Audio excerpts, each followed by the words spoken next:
Hello बच्चों, चलिए प्रश्न पढ़ते हैं। देखिए बच्चों, प्रश्न में बोला गया है बराबर द्रव्यमान की दो वस्तुएं जब एक ही रेखा पर चलती हुई सीधी प्रत्यास्थ टक्कर करती है तो उनके वेग आपस में बदल जाते हैं। यदि वस्तुओं के द्रव्यमान बराबर न हो तो भी क्या उनके वेग प्रत्यास्थ सीधी टक्कर में बदल जाएंगे। तो आइए बच्चों, प्रश्न के लिए सर्वप्रथम मुख्य उदाहरण की चर्चा करते हैं। तो देखिए बच्चों, दो द्रव्यमान है बच्चों यहाँ पर जिनके पास वेग है और ये दोनों एक ही दिशा में गति कर रहे हैं।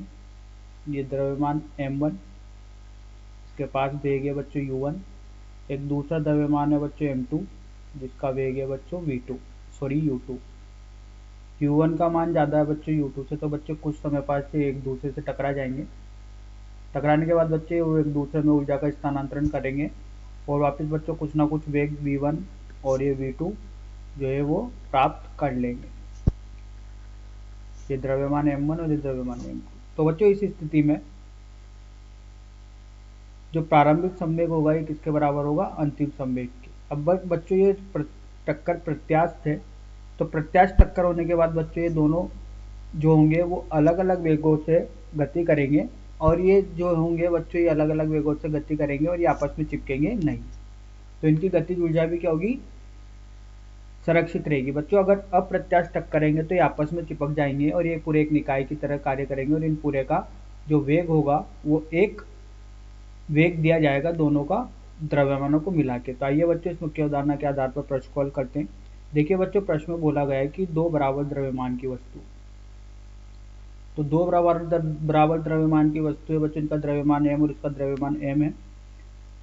एक ही रेखा पर चलती हुई सीधी प्रत्यास्थ टक्कर करती है तो इसका वेग बच्चों v है और इसका वेग कितना है? 0 है। ये रुकी हुई है। जब ये दोनों बच्चों टकराती है, इसके पास आके टकराती है, तो टकराने के बाद क्या होगा बच्चों? टकराने के बाद जो पहली वस्तु जिसका वेग v है ये तो उसका वेग 0 हो जाता है और इसका वेग बच्चों पूरा स्थानांतरित हो जाएगा दूसरी वाली के पास। तो इसका जो पहले वाली वस्तु का जो वेग था वो दूसरी वाली के पास आ जाएगा और पहली वाली वस्तु किस में आ जाएगी बच्चों? अगर ये a है और ये b है तो बच्चों a तो रुक जाएगी और b होगा जो उसके पास वेग क्या हो जाएगा? स्थानांतरित हो जाएगा। तो बच्चों इसमें बोला था कि वेग आपस में बदल जाते हैं क्या? हाँ। तो अगर टक्कर प्रत्यास्थ है, ठीक है, और अगर एक का वेग 0 और दूसरे का वेग जो है वो v है तो यहाँ पर इन वेगों में आपस में परिवर्तन हो जाता है प्रत्यास्थ टक्कर के केस में। तो बच्चों बोला गया कि द्रव्यमान बराबर ना हो। तो देखिए बच्चों, ये एक m द्रव्यमान की वस्तु है जिसका द्रव्यमान m1 है और इसका वेग v1 है। दूसरी वस्तु है बच्चों जिसका द्रव्यमान m2 है, m2 ज़्यादा है m1 से, उसका वेग v2 है। तब ये दोनों बच्चों आपस में टकराते हैं। तो टकराने की स्थिति में बच्चों यहाँ पर क्या होगा कि जिसका वेग ज़्यादा है बच्चों उसका वेग तो वही बना रहेगा, लेकिन जिसका वेग कम है, ठीक है, ये उसका वेग क्या हो जाएगा? परिवर्तित हो जाएगा। तो इसका वेग तो बच्चों v2 ही रहने वाला है, इसका वेग बच्चों कुछ ना कुछ v डैश हो जाएगा।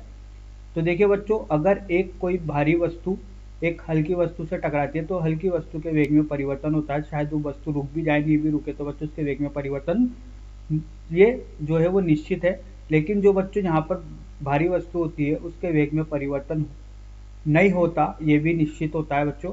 तो दूसरी स्थिति में बोला है कि द्रव्यमान बराबर नहीं है तो भी क्या उनके सीधे प्रत्यास्थ में बदल जाएंगे? तो यहाँ पर उत्तर होगा बच्चों नहीं, ये सीधे प्रत्यास्थ में नहीं बदलेंगे क्योंकि बच्चों जो भारी वस्तु होगा उसके वेग में आवश्यक ही परिवर्तन नहीं होगा।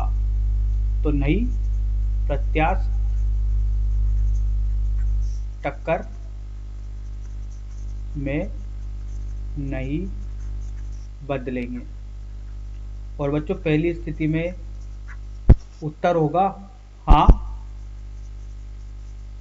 बदल जाएंगे। तो आशा करता हूँ बच्चों आपको यह समझ में आया होगा। धन्यवाद।